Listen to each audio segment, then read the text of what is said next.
महात्मा बुद्ध एक गांव में ठहरे हुए थे। वे प्रतिदिन शाम को वहां पर सत्संग करते थे। भक्तों की भीड़ होती थी, क्योंकि उन प्रवचनों से जीवन को सही दिशा का बोध प्राप्त होता था।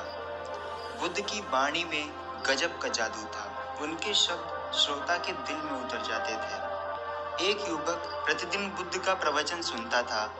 एक दिन जब प्रवचन समाप्त हो गया, तो वह बुद्ध के पास गया और बोला, महाराज, मैं काफी दिनों से आपके प्रवचन सुन रहा हूँ, किंतु यहाँ से जाने के बाद अपने जीवन में वैसा सदाचरण नहीं कर पाता जैसा यहाँ मैं सुनकर जाता हूँ। इससे सत्संग के महत्व की शंका भी होने लगती है। बताइए मैं क्या करूँ?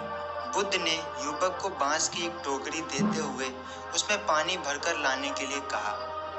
युवक टोकरी में जल भरने में असफल रहा।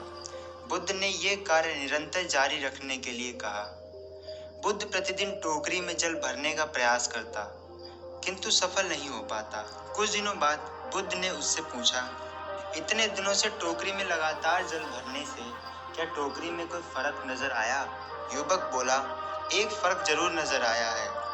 पहले टोकरी के साथ मिट्टी जमा होती थी, अब वह साफ दिखाई देती है। कोई गंदगी नहीं जमा होती है और इससे छेद पहले जैसे बड़े नहीं रह गए, वे बहुत छोटे हो गए हैं। तब बुद्ध ने समझाया, यदि इसी तरह उसे पानी में निरंतर डालते रहोगे तो कुछ ही दिन में ये छेद फूलकर बंद हो जाएंगे और टोकरी में पानी भर लाओगे। इसी प्रकार जो निरंतर सत्संग करते हैं उनका मन एक दिन अवश्य निर्मल हो जाता है। अवगुणों की शुद्ध भरने लगती है और गुणों का जल भरने लगता है। युवक ने बुद्ध से अपनी समस्या का समाधान पा लिया।